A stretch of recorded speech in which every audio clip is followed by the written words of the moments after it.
गुरुजी सुनाते थे।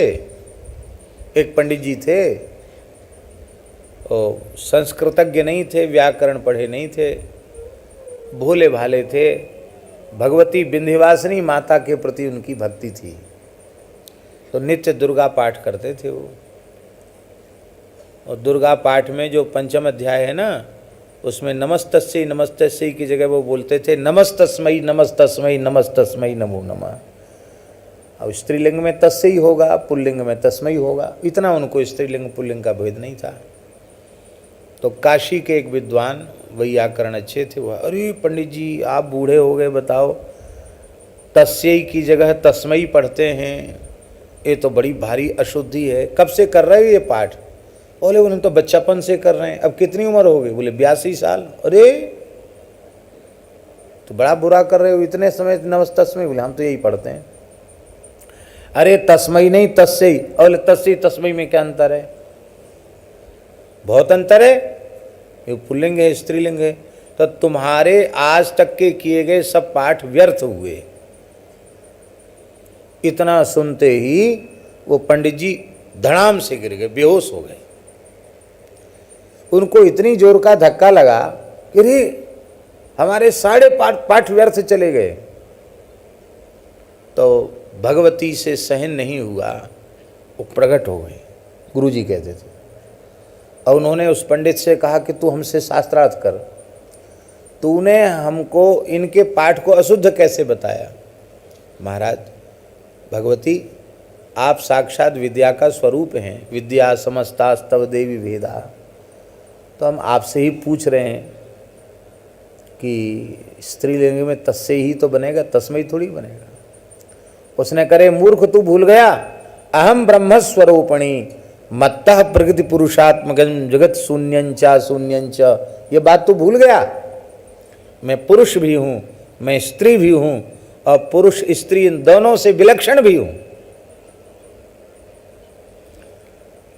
तो मैं शब्द को नहीं ग्रहण करती, मैं भाव को ग्रहण करती हूँ। इसका मतलब ये नहीं कि अशुद्ध पाठ करना चाहिए, तात्पर्य ये है शुद्ध पाठ होने पर भी यदि हमारे अंतःकरण का भाव उन्नत नहीं है तो भगवान के दरबार में वह पाठ स्वीकृत नहीं होगा, उतना अधिक स्वीकृत नहीं होगा। भले ही हम कुछ नहीं जानते हैं। श्री चैतन्य महाप्रभु जी के चरित्र में आता है, महाप्रभु जी दक्षिण भारत की यात्रा पर थे, तो उन्होंने देखा कि एक ब्राह्मण गीता का पाठ कर रहा है और रो रहा है, और एकदम अशुद्ध पाठ। और महाप्रभु जी के जैसा महापंडित कौन होगा? एक तो साक्षात भगवान है, और फिर लौकिक दृष्टि से भी देखा जाए तो उनके जैसा वैयाकरण, उनके जैसा नैयायिक कौन होगा दूसरा? उस समय का उतना बड़ा विद्वान कौन होगा? ये तो समझ ही गए कि ये पढ़ा लिखा नहीं है। तो पढ़ा लिखा नहीं तो इसका मतलब है कि इसके अर्थानुसंधान भी नहीं हो रहा है। जब भाषा का ही बोध नहीं है तो पाठ करने में अर्थानुसंधान क्या होगा? अर्थानुसंधान भी नहीं हो रहा है।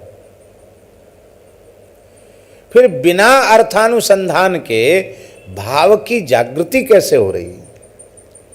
तो श्रीमद् महाप्रभु जी ने उस ब्राह्मण के पाठ पूर्ण होने पर पूछा, पंडित जी आप संस्कृत तो पढ़े? नहीं। बोले नहीं पढ़े। तो आप अर्थ भी नहीं समझते? बोले नहीं समझते। फिर आपके आंखों से आंसू कैसे बहते हैं? इतना सुनती ब्राह्मण और विह्वल हो गया। बोले जैसे गीता जी की पोथी हम सामने रखते हैं उसी समय हमको दृश्य दिखने लग जाता है कि दोनों ओर सेनाएं खड़ी हैं और स्वर्ण का रथ है, उसमें साक्षात श्री कृष्ण विराजे हैं, चतुर्भुज स्वरूप हैं, और उनके चरणों में अर्जुन बैठे हैं जिज्ञासु की तरह। वे कुछ पूछ रहे हैं और भगवान कुछ बोल रहे हैं। बस इसी झांकी का दर्शन कर कर के मैं रोता रहता हूँ, अब मुझे पता नहीं कि गीता में क्या है। महाप्रभु जी ने कहा तुम सच्चे गीता पाठी हो, तुम सच्चे गीता स्वाध्यायी हो। ऐसा कहकर महाप्रभु जी ने जैसी भुजाओं में भर के उस ब्राह्मण को अपने हृदय से लगाया, साक्षात महाप्रभु जी का आलिंगन प्राप्त करके आजानुलंबित भुजौ कनकावदातो।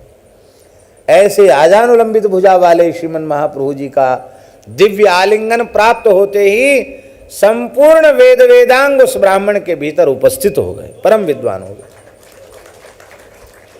भाव की बहुत ऊंची चीज है।